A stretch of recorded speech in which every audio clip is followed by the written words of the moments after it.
Hello, hello, and welcome. I am Sarah Lockett, and I'm going to be hosting this live stream today, as well as the awards ceremony in March. So, welcome to the third edition of the MiraBan UK Film Awards, powered by the MiraBan Company, founded by our festival director, Jay Manari, who is with us today. So, say hello, Jay, and where are you in the world? Hello, I'm in Manchester at the moment. Welcome, welcome. So just a little bit of background about this film festival before we get to our guest today. So the MiraBan UK Film Awards is an international diversity-driven independent film festival, and it's run by and for independent filmmakers. So we are looking for original underground stories created despite all of the challenges of an indie production. So every edition, MiraBan UK Film Awards winners receive double exposure and recognition thanks to our international festival partner, Festival Emergence, based in Montreal, Canada, and they screen our winning films as well during their festival too. So if you want to take advantage of this partnership, then MiraBan UK Film Awards submissions are still open, and you can submit your film by visiting mirabanukfilmawards.co.uk. So today we are talking to director, producer, writer and actor Chosi Ayub. Hello to you. Hello, how y'all doing today? We're doing really well. Now the little American greeting day. So where are you in the world? I'm actually in Atlanta, Georgia, USA. Okay, so we're talking about your breathtaking, diversity-driven film, Conflict. It's the story of a Palestinian prisoner who's being interrogated by an Israeli soldier. And first of all, we're going to see a clip. This land always belonged to us. The Jews. We are God's chosen people. We didn't take anything that didn't belong to us. You took my brother Isa's life. You destroyed my family. You destroyed our house. You destroyed everything we ever had. Now I'm here because I threw a rock? What do you want me to do? I have no choice. We all have a choice. No, I didn't have a choice when I joined the army. I was 18 years old. It's mandatory. There is no way out. There is always a way out. I could have joined Hamas to kill your people for all the evil, fucked up shit you have done to us. But I chose not to. We're not all the same. But apparently, your people think we all are.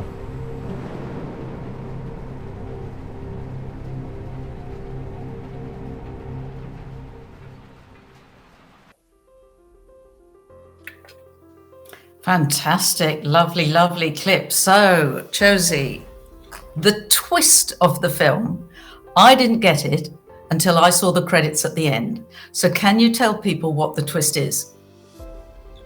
So the story obviously is about the Palestinian prisoner getting interrogated by an Israeli soldier. We already know a little bit about the situation going on between Israel and Palestine, whatever title you want to give it. So people will see the title Conflict and they'll be like, okay, these two people are going to be yelling at each other the whole film. But in order to show the humanity in both characters, I had to step outside the box and look at it from a human aspect. And the main twist, which I don't know if I want to ruin the whole film by telling you what happens at the end, but pretty much they will have the argument that is necessary to show everybody's point of view, and the blaming and why we're here, why we deserve this more than you, and all that talk.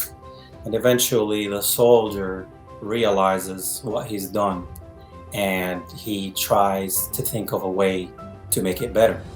And he ends up pretty much freeing the prisoner and dealing with the consequences. It's a message of freedom and unity and peace. I didn't want to be biased, I didn't want to push this project into one direction. I wanted to show the humanity in both people, because there's good people and bad people all over the world. And I think if we have a conversation as humans with each other, we can better understand each other's situation and come to a better conclusion where we can become together. And I think a lot of things in the world divide us, especially the media and everybody's opinion. So instead of listening to that, we should all be equal, and everybody has a story to share. And you say in that clip, he said, we're not all the same, but you are saying we are all the same. That's what you're saying, aren't you? Yeah, but you know, people judge the other person. If they think one person is bad, the whole community around them is bad. So this person that is looked at as a bad person, he or she is saying, we're not all the same, so we're not all bad. Where we can be good or bad, it depends on the decision one wants to make, if they want to live true to life or true to their ego or their judgment or whatever stereotype they want to follow. Yeah. And are we going to reveal the twists? Because kind of that's the really interesting thing about this film that I do want to talk about, but I don't want to ruin it for people who are going to see it. So what do you think? I don't want to ruin, I mean, we kind of said that there is a prisoner and someone is trying to free him. I mean, we can mention, obviously, why you are also shortlisted for Best Acting. So I think we have to say why. So yes, please, Josie, go ahead. If you don't mind, Josie, for our select audience, not for, you know, the general audience who will see the film. Yeah, from the acting perspective, pretty much I played both characters. There we go. And I played Muhammad Abdullah, which is the Palestinian prisoner. So I have to give him the thicker accent and the whole different persona. And at the same time, I played the Israeli soldier and the way where he comes from, and you have to give him the Israeli accent and all that. And to put these two people together, because I'm one person, we filmed The Prisoner first, where I had my hair and my beard, and I had a stand-in double to be the soldier, and he's bald-headed. And his name is Matt. Shout out to Matt. And he did the scene with me because I needed somebody to feed me the lines and somebody to be like in front of me so he can see to react off, yeah. And then the next day, shaved the head, shaved the beard, looked like a baby. Yeah. And then I did the other scene. Well, you did it. You did the Israeli part. Can I just say, before we let Jay say what you'd like to ask? I actually, when they swapped clothes, I didn't think the clothes would fit because I thought they were two different men. I mean, I think it was that good, the difference between the two actors and the characterizations that you did. Yeah, I mean, most people didn't know that I was the bald-headed guy. And you lit them differently, didn't you? You lit them differently, so they look like two different people, different faces to me. Yeah, I try to do my best to make them look different. And I mean, shout out to John for helping me be the prisoner when I was the soldier. But the hard thing is that I had an idea what I was going to do as a soldier the next day, but it wasn't fully established. So on the first day, I had my stand-in give me the lines as I thought I might deliver them the next day, but I still didn't know in the moment what's going to happen. Am I going to yell? Am I going to stand up? Am I going to be quiet, intimidating, emotional? I didn't know. It was very fun playing the soldier because it's so away from who I am, the character. As far as the prisoner, that's kind of like my story in a way because I'm Palestinian. So it was easier to connect, but still the pain is real in there. But playing the Israeli soldier, I had to connect to that human, Moshe Levi, that I created to represent where he comes from, what he believes in, and his dilemma, his confusion, what he stands for, all those things, and how he comes to realization that, oh my God, what have I been doing? That's it. That's it. Now, let's just quickly. Fantastic, isn't it? Let's let Jay go in. What were your thoughts, Jay, and what do you want to ask Josie? Well, first of all, the first time I watched the film, I was like, when it arrived, I was like, okay, finally. I needed something like that. I needed like a shell shock kind of adventure, because the moment you touch, this kind of chords, is never, there is no going back. So you have to be brave as the person that is watching the film, as the person that is making the film. And as Sarah and most of the people that probably watched the film the first time without rewatching it, they might be like, I told you I had a twin. After a while, I was trying to see the artist, but the posture, the way, obviously the differentiation that you played so well between the two characters, that just magnified the power of the message that you had. So, like, on one side, I bring you also the compliments from our drama juror, Stephen Kip-Mills, who really appreciated the way you played it. Like, we can tell, in a way, it's a very personal story, and that probably there's been something, we thought, we had the conversation behind, and that's actually my question. There was a specific conversation or something that happened. It might be like the event in the 21st of May last year, when they were going for the ceasefire, and then it lasted just 11 days, and then they went back fighting. Is there a specific moment that told you, I have to make this film now, I want to speak up, I can't handle this anymore? Yeah, I think this has been a topic I always talked about, but I never really showcased anything about. Since I've been in the US since 2001, a lot of people didn't know anything about Palestinians. We're like the invisible humans, right? Most people were pro-Israel, and they just know what Israel is doing or going through. But it's kind of like we were invisible. Nobody knows the history of Palestine, what it was before 1948, what it was in Jesus' times, and all that stuff, being the Holy Land shared by Jews, Muslims, and Christians. Most people don't understand that. They kind of base it off religion, and it's more than just religion, because religion doesn't matter. Palestine had people of Jewish faith, Christian faith, and Muslim faith, so that's not even the thing. But what happened recently is, after all the stuff that's been going on the past 2 years in the world, there has been like, since the government changed in the US, there has been kind of like a green light for the Israeli government to kind of go ahead and do their plan. There was nobody to stop them. And it seems like it got a little bit more aggressive in trying to take over more neighborhoods that are already established to be, Palestinian Arabic homes. And the media did not know what's going on. Then you had the situation with Gaza, and people be like, well, Gaza's throwing rocks at Israel, and people don't know what's going on, and they just watch the biased news, and then they're like, well, they're doing this and they're doing that. So I got sick of trying to explain to people what's going on, and people didn't understand, and especially in the US. So it's like, okay, I got to create a short film, but we know, some people know the truth of what happened, some people know what the media says. And I'm like, I have to play this very carefully, because I don't want to be biased. And I want to have the talk, the uncomfortable conversation, which is the conflict conversation. You did this, well, you did this, well, I have this, well, you have this, and they have at it. But then to show kind of like who's kind of at fault. There's no smoke without fire, right?